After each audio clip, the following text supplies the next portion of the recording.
सन्माननीय सर्व बंदे गुरुजी व आपले सर्व बंधुभूमी फाउंडेशनचे सगळ्या कार्यकर्ता सगळ्यांना अभिवादन करतोय।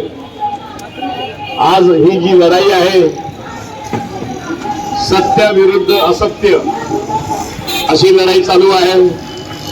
आज बंदे गुरुजी बौद्धभूमी फाउंडेशन हे आज सत्याकरता लढत आहेत, पण आपलेच काही बंधू जे आपल्या समाजाचे आहेत ते त्या असत्याकरता लढत आहेत। असत्याची बाजू घेऊन एका साईडला ते त्यांचं भाषण करीत आहेत।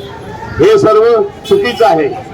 बाबासाहेबांचं जे संविधान होतं, बाबासाहेबांचं जे संविधान आहे, संविधानाची जी ताकद आहे त्या ताकदीमध्ये जर आपण बघितलं, आम्हा सर्वांना आज एक होण्याची गरज आहे।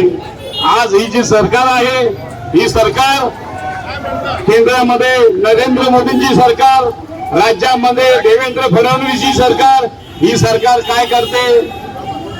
ही सरकार फक्त आपली ताकद, आज त्यांच्याकडे गृह खातं आहे, बाकीचं सगळं खातं आहे, सरकार त्यांचं आहे, त्या खात्याचा ते दुरुपयोग करीत आहेत। आपल्याच लोकांवर 1936 साली 37 साली जी जागा बौद्धभूमी फाउंडेशन कडे आहे, तिथे बाबासाहेब आंबेडकरांचाही मोर्चा झालेला होता, ते आलेले होते आणि त्यांच्याकडे सर्व रेकॉर्ड असतानाही आज ही लोक काय करतायत?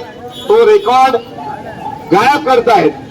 ऑन रेकॉर्ड सगळे पेपर्स बौद्धभूमी फाउंडेशनच्या नावाने आहेत। तरी हा टीडीआरचा घोटाळा झाला काय कसा? आज एवढी वर्ष यांची सत्ता आहे, आज 22-23 वर्ष या महानगरपालिकेमध्ये यांची सत्ता आहे भाजपा आणि सेनाची, तरी पण हा घोटाळा होतो। घोटाळ्याच्या मागे त्यांच्या सरकारचे मंत्री, उपमुख्यमंत्री, मंत्री हे सगळेच उभे राहतात। आज गुन्हा दाखल होतोय तो आपल्याच गुरुजींवर होतोय।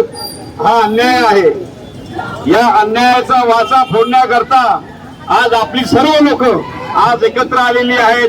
काँग्रेस पक्षातर्फे आमच्या देशाचे लोकप्रिय आपले जे जननायक आहेत, विरोधी पक्ष नेते आहेत, राहुलजी गांधी यांचा जो संदेश आहे, तो संदेश आज आपल्याकडे आम्ही सांगत आहोत की पूर्ण काँग्रेस पक्ष आज आपल्या पाठीशी उभा आहे। जोपर्यंत या बौद्धभूमी फाउंडेशनला न्याय मिळत नाही, तोपर्यंत हा काँग्रेस पक्ष बौद्धभूमी फाउंडेशनच्या मागे उभा राहणार आहे आणि न्याय मिळाल्यानंतर त्यांना सगळे कागदोपत्री जे त्यांचे अधिकार आहेत सरकारतर्फे मिळाल्यानंतर आम्ही त्यांच्या सोबत जोपर्यंत मिळत नाही तोपर्यंत बरोबर आहोत, हे सांगण्याकरता मी आपल्याकडे आलेलो आहोत।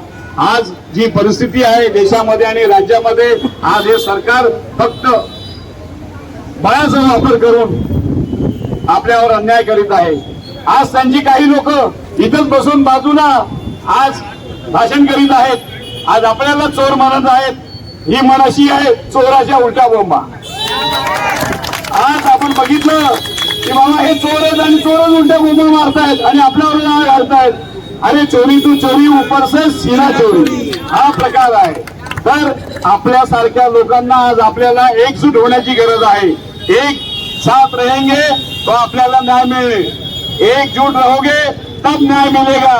आपली सर्वांना विनंती आहे, कल्याणकरांना विनंती आहे, डोंबिवलीकरांना विनंती आहे की बौद्ध फाउंडेशन जी आहे त्याच्या मागे ठामपणे उभे राहा आणि सत्याची बाजू जी आहे, सत्याचा विजय आज नाही तर उद्या होणारच आहे।